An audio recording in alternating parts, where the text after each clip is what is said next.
আচ্ছা দেখ electrochemical series এটা খুব ইম্পর্টেন্ট ভিভিআই, ঠিক আছে? এটা দিয়ে অনেক কোশ্চেন সলভ করতে পারবো। প্রথমে দেখ এটা মনে রাখতে হবে, লিথিয়াম থেকে শুরু করছি আপ টু ফ্লোরিনে গিয়ে শেষ হচ্ছে। স্যার ফ্লোরিন লাস্টে কি লেখা আছে F2 থেকে F মাইনাস। এখানে দেখ প্রত্যেকটা যে ভ্যালু দিয়েছি, কথাটা শোন, প্রত্যেকটা যে ভ্যালু দেওয়া আছে এগুলো হচ্ছে রিডাকশন পটেনশিয়ালের ভ্যালু। কি বললাম? Reduction potential value. এই ভ্যালুটা তোকে কোশ্চেনে দিয়ে দেবে।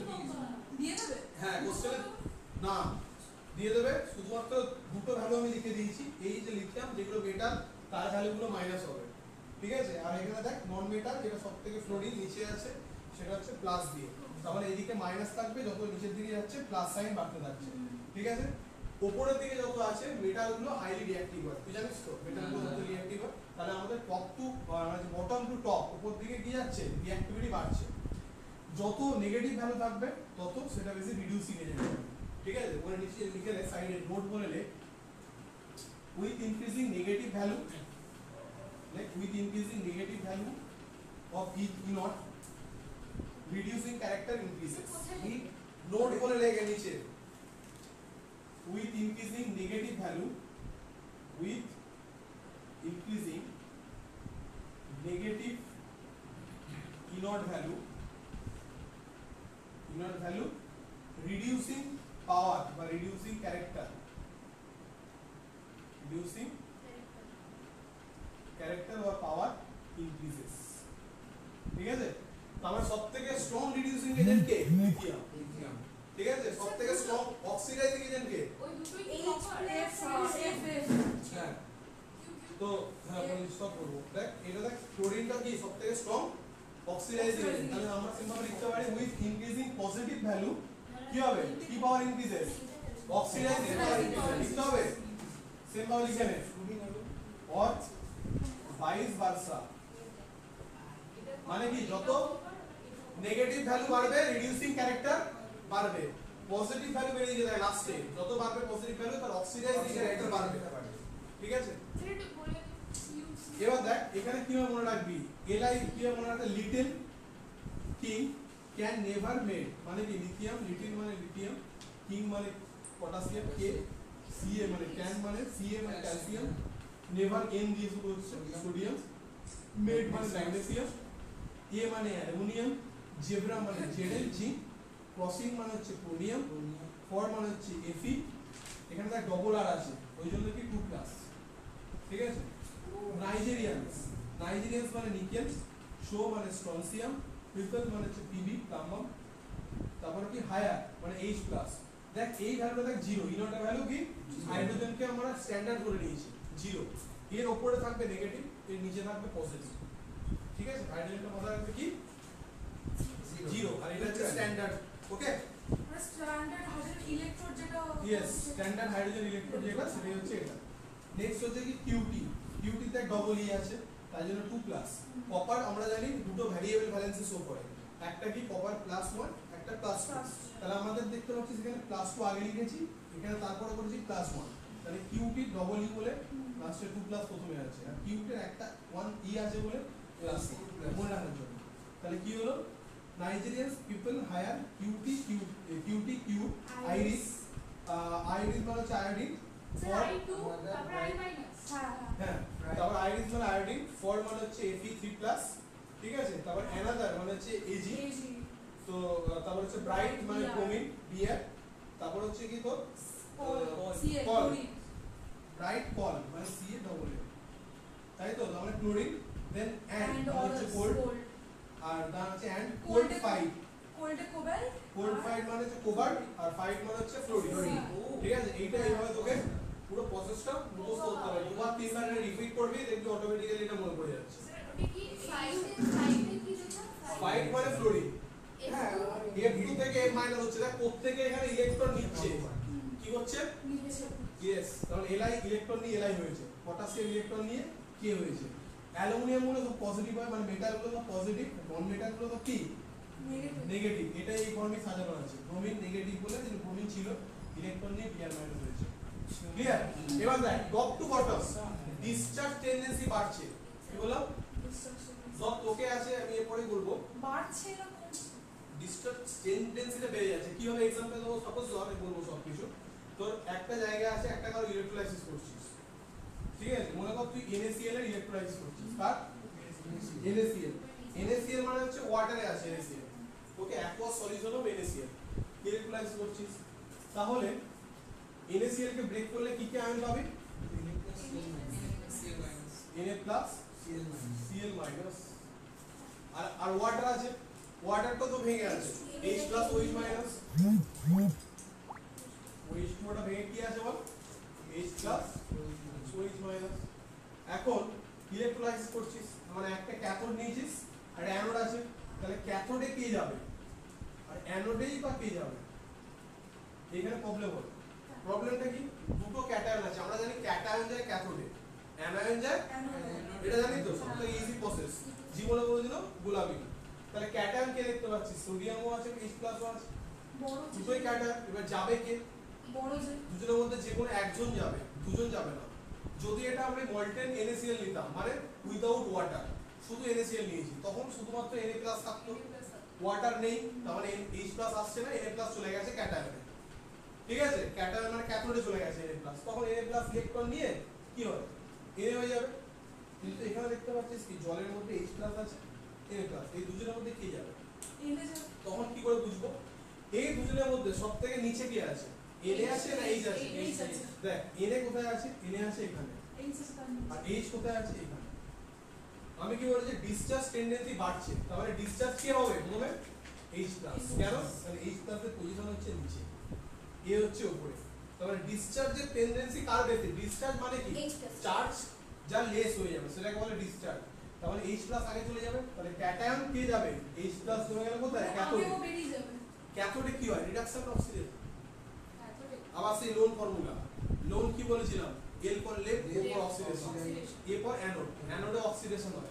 তাহলে ক্যাথোডে কি হবে? রিডাকশন। রিডাকশন মানে ইলেকট্রনের অ্যাডিশন। তার মানে এখানে H+ একটা ইলেকট্রন নিয়ে কি হয়ে গেল? H।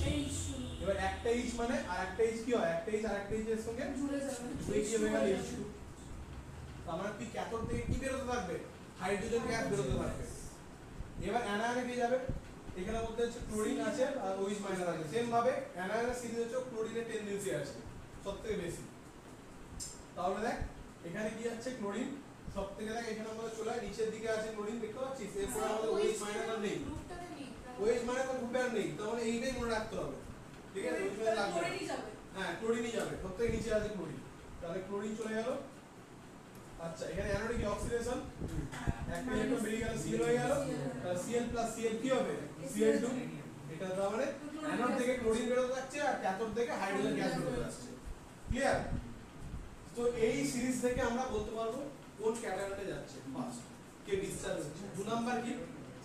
এবার এখান থেকে কোশ্চেন আসবে কি? কোশ্চেন লেখ, ক্যান উই স্টোর, এখান থেকে একটা কোশ্চেন আসবে, एग्जाम এসছে অনেকবার। Can we store zinc in copper sulphate, can we store zinc sulphate in copper vessel? Can we store zinc sulfate in copper vessel or copper sulfate in zinc vessel? কোশ্চেনটা বোঝ ভালো করে, কি বললাম? Can we store copper sulfate in zinc vessel or zinc sulfate in copper vessel? ঠিক আছে? তাহলে আমি এখানে একটা ড্র করব, দুটো বিকার ড্র করব, ভেসেল ড্র করব, দুটো বিকার মধ্যে यस একটা ধর নিচে ZnSO4 আর এটা কি দিয়ে তৈরি হয়েছে? মেটালটা কপার, ঠিক আছে? এবারে ZnSO4 কে আয়নে ব্রেক করে দিয়েছি, Zn2+ আর SO4 2- এখানে ভাসছে, এখানে ঘুরে বেড়াচ্ছে আয়নগুলো। আর একটা তুই বিকার নিয়েছিস, যে বিকারটা তৈরি হয়েছে কি দিয়ে? Zn দিয়ে, আর এখানে ঘুরে বেড়াচ্ছে কি? কপার 2+ আর SO4 2- ঘুরে বেড়াচ্ছে। কোনটা নেয়া রাইট? এর মধ্যে এটা নেব না এর মধ্যে এটা নেব? এটা। তুই কি বলছিস বল? আমি এটা ও বলছে এটা। দেখ কি করে বুঝবো? তোমার CU যেটা থেকে নিচে আছে তো স্পেস করবে না ওকে। হ্যাঁ এবারে দেখ একটা সহজ সিম্পল আইডিয়া বলবো, এর উপর বেস করে আমরা আরো দুটো কোশ্চেন সলভ করব। ভালো করে বুঝে নে, খুব ইজি লাগবে। আমি বলেছি যে টপ টু বটম সবথেকে রিঅ্যাক্টিভিটি কমবে না বাড়ছে? উপরের দিকে গুলো মোর রিঅ্যাক্টিভ, নিচের গুলো। তাহলে দেখ এখানে কি কি নিয়েছি যে একটা কপার আর একটা জিঙ্ক দুজনের পজিশন দেখে নেব জিঙ্ক কোথায় আছে এখানে জিঙ্ক আছে কপার কোথায় আছে কপার কোথায় রে এই যে কপার 2+ আছে এটা তাহলে লেস রিঅ্যাক্টিভ কে কপার মোর রিঅ্যাক্টিভ কে জেডে তাহলে ধর এইখানে মনে কর কপারের এটা ভেসেল আর যেখানে জেডেন এর ভেসেল আছে তাহলে জেডেন মোর রিঅ্যাক্টিভ এর টেন্ডেন্সি কি থাকবে রিঅ্যাকশনে যাবার কপারের টেন্ডেন্সি কি থাকবে রিঅ্যাকশন করার থাকবে না তাহলে জেডেন এই SO4 2 এর সঙ্গে কি করবে জেডেন এর সঙ্গে তৈরি করবে কি করবে কপারের রিঅ্যাক্টিভিটি কম না বেশি কম তাহলে এই কি চাইবে কপার যে SO4 এর সঙ্গে কপার সালফেট করতে তাহলে কার টেন্ডেন্সি হাই তাহলে কোনটা আমি নেব এই ভেসেলে নেব না এই ভেসেলে নেব কপারে ওই জন্য দেখি আমরা জল খাই তামার ভেসেলে মানে তামার বোতলে জল খাই আচ্ছা কপার বুঝতে পেরেছিস কারণ কপারের অ্যাক্টিভিটি কম স্যার কিন্তু জল আর জেডএনএস গুলো তো এক জল আর জেডএনএস গুলো কিন্তু জেডএনএস আমি ওই জন্য বলছি কপারটা তো লেস রিঅ্যাক্টিভ না নন রিঅ্যাক্টিভ ওই জন্য কি হয় কপারের ভেতরে আমি রিঅ্যাক্ট করতে চাই না যে মেটালগুলো রিঅ্যাক্ট করবে না তার মধ্যেই তো নেব আমরা জল কিছু বুঝতে পেরেছিস তাই জন্য কপার এবার কথা হচ্ছে কোশ্চেন চলে ধর তুই চাইছিস সিলভার আর গোল্ড আছে ঠিক আছে তুই কি করলি জেডএনএস নিয়েছিস এটা তুই সিলভারে নেওয়া বেশি বেটার হবে নাকি গোল্ডে নেওয়া বেশি বেটার হবে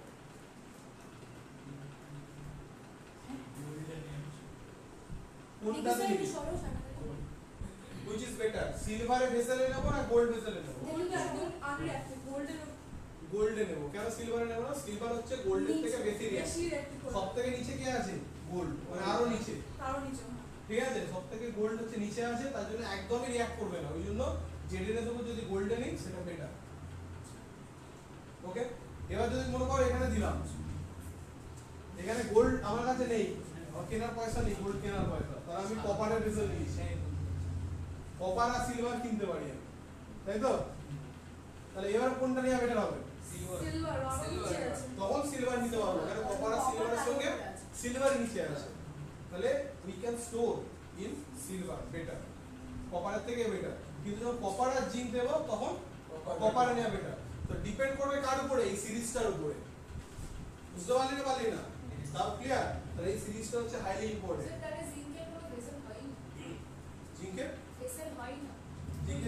জিঙ্কের জিঙ্ক হচ্ছে মোর রিঅ্যাক্টিভ হয়ে গেছে না অ্যালুমিনিয়ামের যদি ভেসেল হয় তখন জিঙ্কের তখন অ্যালুমিনিয়ামটা মোর রিঅ্যাক্টিভ হয়ে গেছে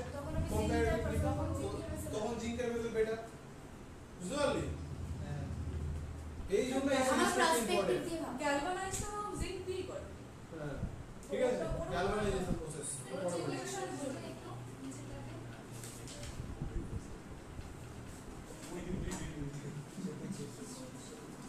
তো দেখ নিকেল সালফেট নিয়েছি আমরা বিকারে বিকারটা হচ্ছে কাঁচের বিকার স্প্যাচুলাটা হচ্ছে কি কপারের স্প্যাচুলা চামচ যেটা আর একটা নিকেল সালফেট আছে তার মধ্যে অ্যালুমিনিয়ামের স্প্যাচুলা নিয়েছি এর মধ্যে থেকে আমরা এবার কি করছি স্টারিং করছি গোলাচ্ছি একটা সময় পরে দেখবো একটা চামচ ভুলে গেছে জলে জল মানে সালফেটের মধ্যে চামচ কোনটাতে চামচ এক্সিস্ট করবে আর কোনটাতে চামচ এক্সিস্ট করবে না বল এখানে মধ্যে একটাতে চামচ এক্সিস্ট করবে না কোনটা এটা বেশি রিঅ্যাক্টিভ সেটাতে করবে যেটা বেশি রিঅ্যাক্টিভ সেটাতে এটা বল কোনটা অ্যালুমিনিয়াম এটা কি থাকবে না থাকবে না এটা থাকবে না এটা থাকবে হ্যাঁ यस থাকবে কেন বলতে কপারটা হচ্ছে নন রিঅ্যাক্টিভ এক্স্যাক্টলি ঠিক আছে নিচে আছে ওই জন্য কপার রিঅ্যাকশন করতে চাইবে চাইবে না কিন্তু অ্যালুমিনিয়াম কি কোথায় আছে অ্যালুমিনিয়াম উপরের দিকে দেখ অ্যালুমিনিয়াম এখানে আছে নিকেলের উপরে আছে তো হাইলি রিঅ্যাক্টিভ তার মানে কি অ্যালুমিনিয়াম এই সালফেটের সঙ্গে রিঅ্যাক্ট করে অ্যালুমিনিয়াম সালফেট তৈরি করবে তারপরে চামচটা কইতে থাকবে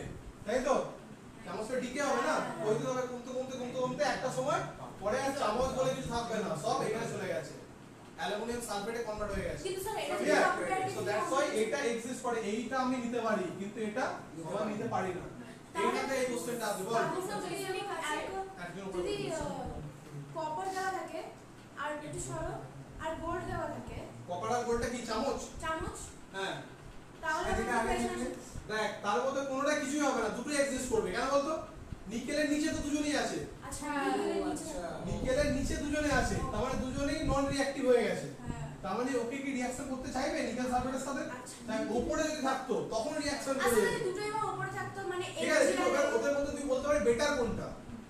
বেটার হচ্ছে গোল্ড। কপার আর সেটা সবচেয়ে নিচে তারও আছে। সবচেয়ে নিচে আছে, gold তো তোমার কিন্তু normal রিঅ্যাকশন level কোনটাই করবে না। কিন্তু আমার যদি এল থাকে আর নিকেল দেওয়া থাকে তখন গোল্ড সিলভার দেখ এল আছে হ্যাঁ। নিকেল আছে, তাহলে রিঅ্যাক্টিভ হচ্ছে এল, সোনা তাহলে এটা তো মোর রিঅ্যাক্টিভ, তাহলে রিঅ্যাকশন করবে না, গুলি যাবে। ভুলে গেল। আর যদি একটা মানে একদম কাছাকাছি থাকে মানে এল আর জিঙ্ক বা এল আর এমজি কাছাকাছি থাকলেও